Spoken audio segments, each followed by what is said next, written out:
Wait, what? I blurted out, nearly choking on my drink. Vanessa's voice cut through the chatter like a blade.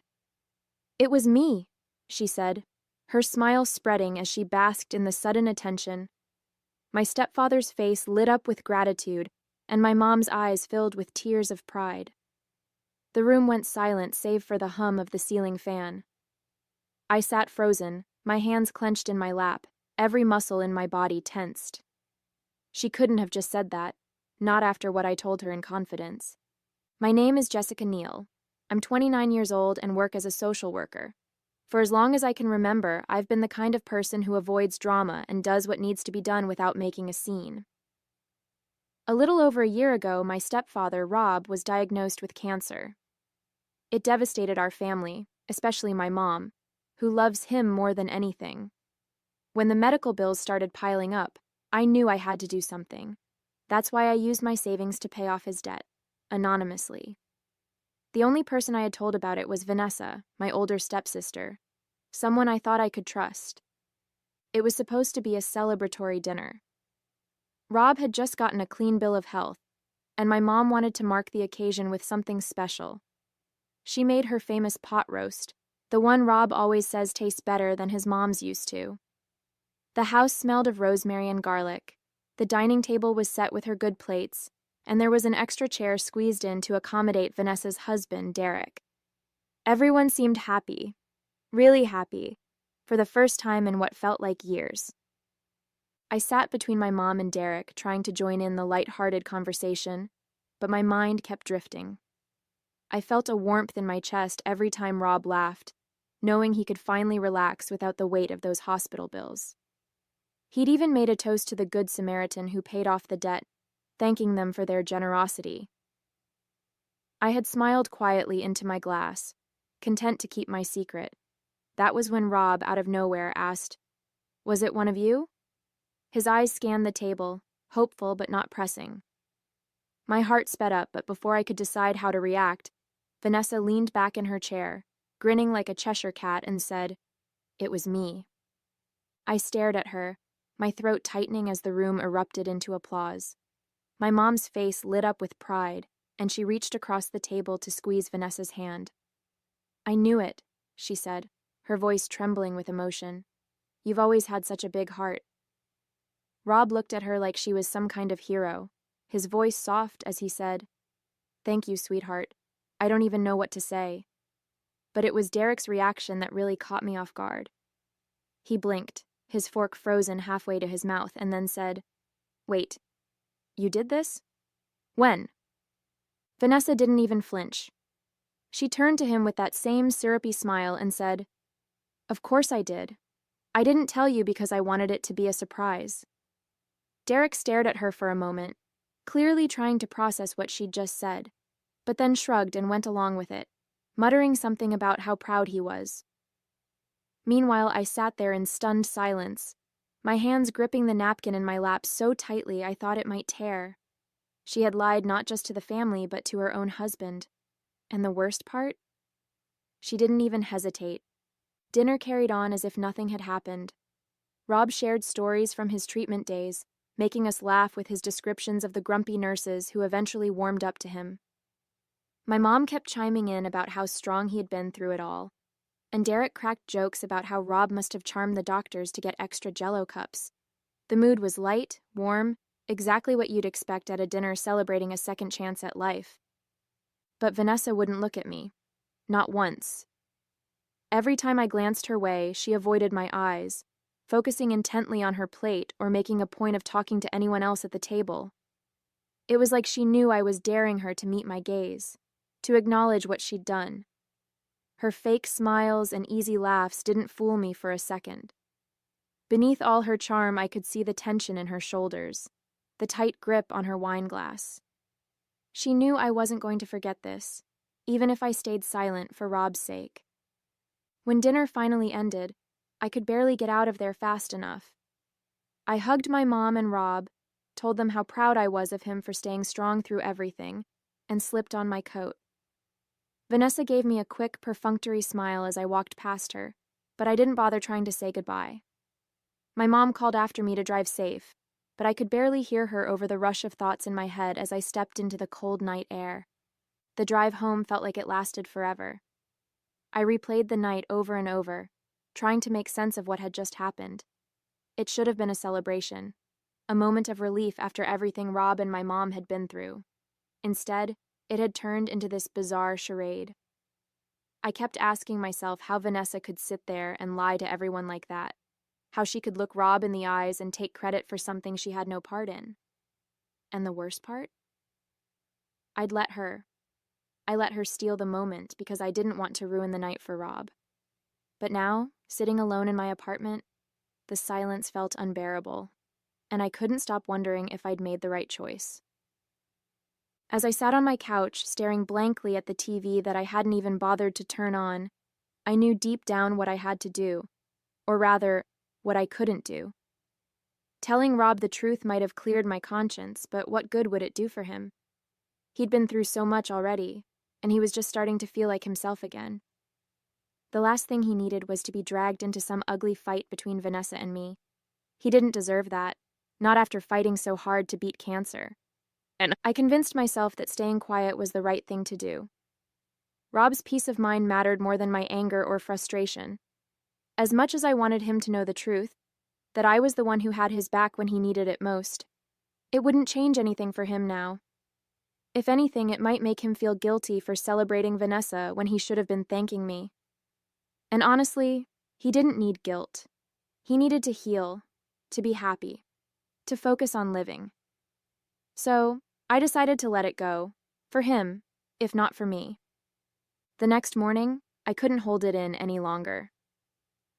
I called Vanessa while sitting at my kitchen table, my coffee untouched and growing cold. The phone rang twice before she picked up, her tone bright and casual, like nothing had happened. "Hey, Jess," she said, as if we were best friends. "What's up?" I didn't waste time. "We need to talk about last night," I said, my voice sharper than I intended. There was a pause, just long enough to feel heavy.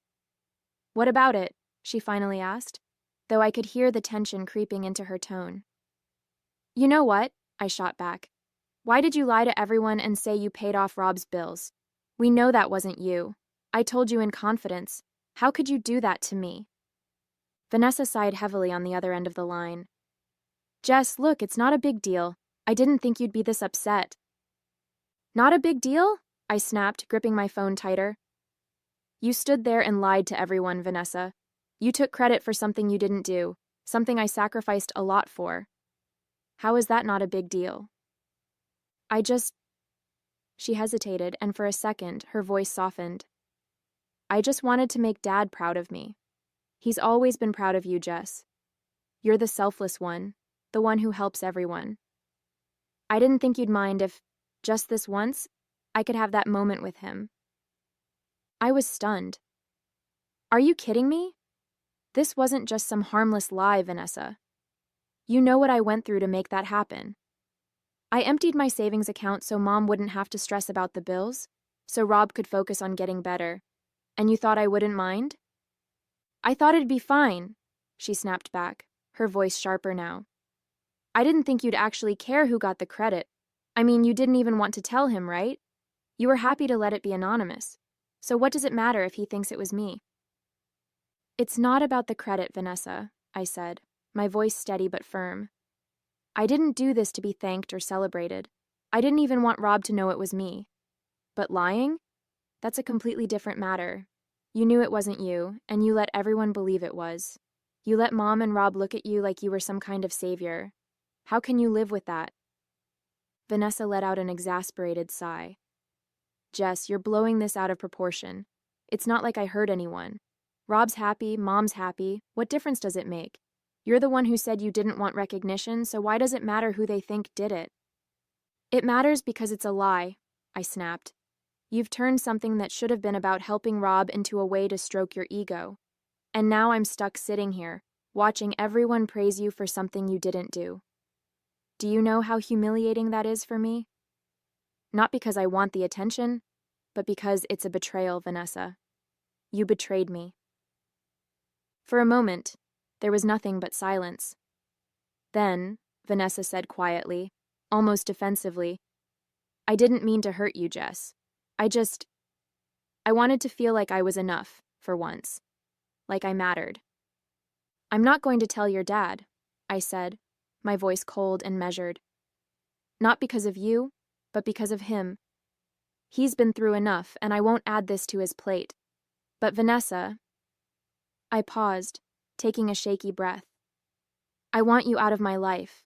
I can't keep pretending that what you did doesn't matter.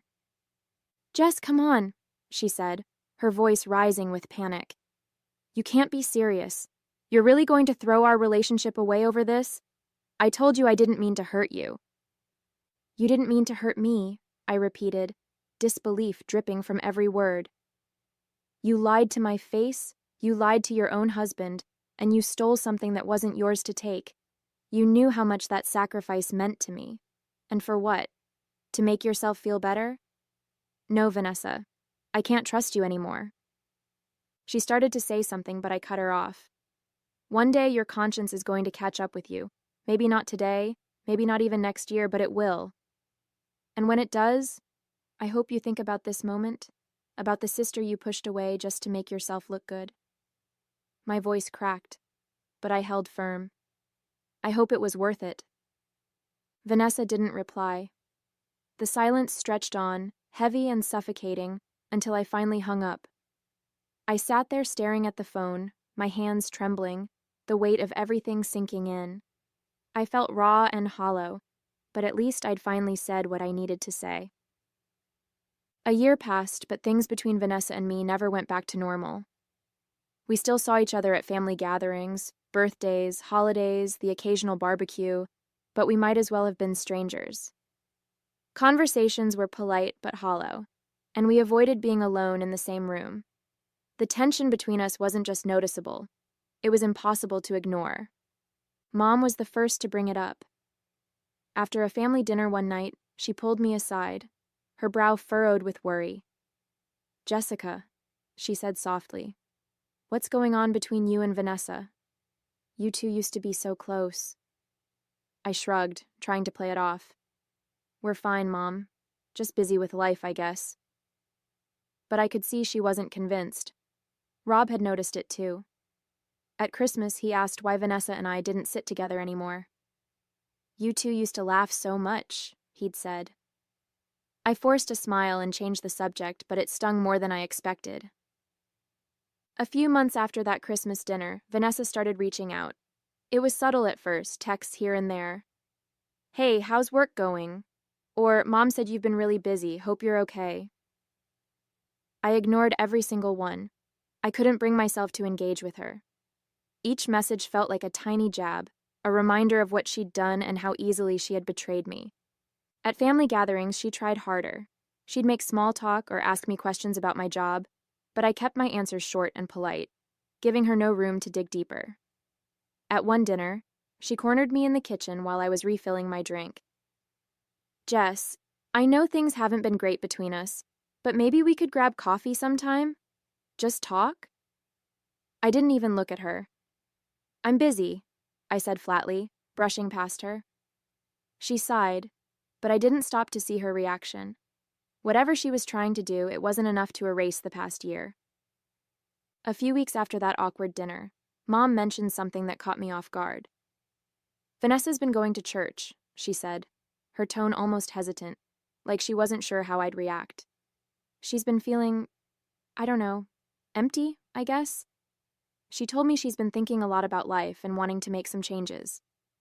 I raised an eyebrow but didn't say anything. Vanessa, going to church? It didn't add up. She'd never been the religious type. Always too busy, too modern for anything like that. Mom must have noticed my skepticism because she added, I think it's good for her. She seems calmer lately, more reflective. Maybe this is exactly what she needs. I nodded absent-mindedly, but I couldn't shake the feeling that this was another one of Vanessa's attempts to patch things up. If it was, I wasn't buying it. People don't just change overnight, and I wasn't ready to let my guard down. One evening, as I was settling onto the couch with a book, my phone buzzed on the coffee table. I glanced at the screen and saw Vanessa's name. My first instinct was to let it go to voicemail, like I had so many times before. But something stopped me. Maybe it was curiosity or a nagging sense that this wasn't just another one of her surface-level attempts to reach out. Against my better judgment, I picked up. "Jess," she said softly, her voice quieter than I'd ever heard it. "I know I'm probably the last person you want to hear from, but I need to tell you something." I stayed silent, gripping the phone tighter. She took a deep breath and continued. "I've been struggling with what I did, what I said that night." Her voice cracked, and I could hear the emotion in her words. "It's been eating at me, Jess. I thought I could just move on, pretend like it didn't matter, but it does. It matters a lot. I couldn't help myself." The words came out before I had a chance to soften them. "Should I tell you I told you so?" My voice was sharp, edged with all the frustration I'd been holding on to for the past year. On the other end of the line, Vanessa let out a shaky sigh, and for a moment, I thought she might hang up. "You have every right to say that," she finally replied, her tone raw. "You warned me, Jess, and you were right. I thought I could live with it, but I can't. Every time Dad looks at me with that pride in his eyes, it feels like a dagger. I know I don't deserve it. And you? I know I don't deserve your forgiveness either." Vanessa's voice wavered as she continued. "I've thought about coming clean so many times, Jess, but I'm terrified. What's Dad going to think of me? What's Mom going to say when she realizes I lied to her face? And Derek, he didn't even know what I did that night. How do I explain that to him?" I stayed quiet for a moment, letting her words sink in. For all the pain she'd caused me, I could hear genuine fear and guilt in her voice. "You're afraid of their reaction," I said, keeping my tone steady. "But what did you think was going to happen when you took credit for something you didn't do? Did you honestly think it wouldn't catch up with you eventually?" I let out a slow breath, trying to steady myself. "Vanessa, I'm not going to force you to do anything," I said, my voice calm but firm. "This is your mess, and you're the one who has to deal with it. I already made my decision a long time ago to stay quiet for your dad's sake. But your guilt, your conscience, that's on you. No one can fix that but you." There was a long silence on the other end of the line. Finally, she whispered, "I don't know if I can, Jess. I don't know if I'm strong enough to face it." I shook my head, even though she couldn't see me. "You're going to have to figure that out for yourself." I hung up. I let out a slow breath, trying to steady myself. "Vanessa, I'm not going to force you to do anything," I said, my voice calm but firm. "This is your mess, and you're the one who has to deal with it. I already made my decision a long time ago, to stay quiet for your dad's sake. But your guilt, your conscience, that's on you. No one can fix that but you." Before she could respond, I added, "You're going to have to figure that out for yourself." Then, without waiting for her reply, I hung up the phone. I stared at the screen for a moment, my heart pounding, a mix of emotions swirling inside me. Relief, anger, and, oddly enough, pity. I wasn't sure if Vanessa would ever own up to what she'd done, but I knew one thing for certain. I wasn't carrying her guilt anymore. A few weeks later, I got a group text from Vanessa. It was an invitation to a family dinner at her house, something she hadn't done in ages. "I'd love to have everyone over," the message read, with an overly cheery tone that felt forced. "Just a casual evening, good food, good company." I stared at the screen, debating whether to respond. It felt out of the blue, especially after our last conversation. Mom quickly replied, "Sounds wonderful, we'll be there." Rob chimed in with a thumbs-up emoji, and even Derek added, "Looking forward to it." I reluctantly typed back, "I'll come." The evening came faster than I expected. I pulled into Vanessa's driveway, already bracing myself for whatever she was planning. Her house was immaculate, the lights warm and inviting. Through the window, I could see the dining table set with care, complete with candles and what looked like her best china. As I stepped inside, Vanessa greeted me with a smile that didn't quite reach her eyes. "Jess," she said softly, "thanks for coming." I nodded but didn't say much, still unsure of what she was up to. Once everyone had arrived and settled in, Vanessa cleared her throat and stood near the fireplace. "Can I have everyone's attention for a minute?" she said, her voice shaking just slightly. The cheerful chatter died down as we all turned to look at her. She clasped her hands together, glancing at Derek for support before looking at the rest of us. "There's something I need to say. Something I've needed to say for a long time." Vanessa took a deep breath, her fingers trembling slightly as she clasped them in front of her. "I've made some terrible mistakes in the past," she began, her voice steady but heavy with emotion. "One mistake in particular. It hurt someone I care about deeply, and it's been weighing on me ever since." She paused and glanced at Derek, who gave her a small, encouraging nod from his seat beside her. He placed a hand on her shoulder, and she seemed to draw strength from it. "I've been struggling with how to handle it, and I've been talking to my priest. He's been helping me realize that the only way to move forward is to face it." Rob leaned forward in his chair, his expression tense. "Vanessa," he said, his voice filled with concern. "What is it? What mistake are you talking about?" His hands gripped the armrest tightly, his anxiety visible, while Mom's hand rested lightly on his arm, her own confusion etched across her face. The room was so quiet you could hear the faint tick of the wall clock as we all waited for her to continue. Vanessa took another deep breath, her voice shaking now as she began. "Last year, when Dad was recovering from his treatment, there was something I did that I've regretted every single day since." She looked down at her hands, her composure starting to crack. "At the dinner we had to celebrate his recovery, when he mentioned that someone had paid off his medical debt, I lied. I told everyone it was me." She glanced around the room, her eyes filled with tears as she continued.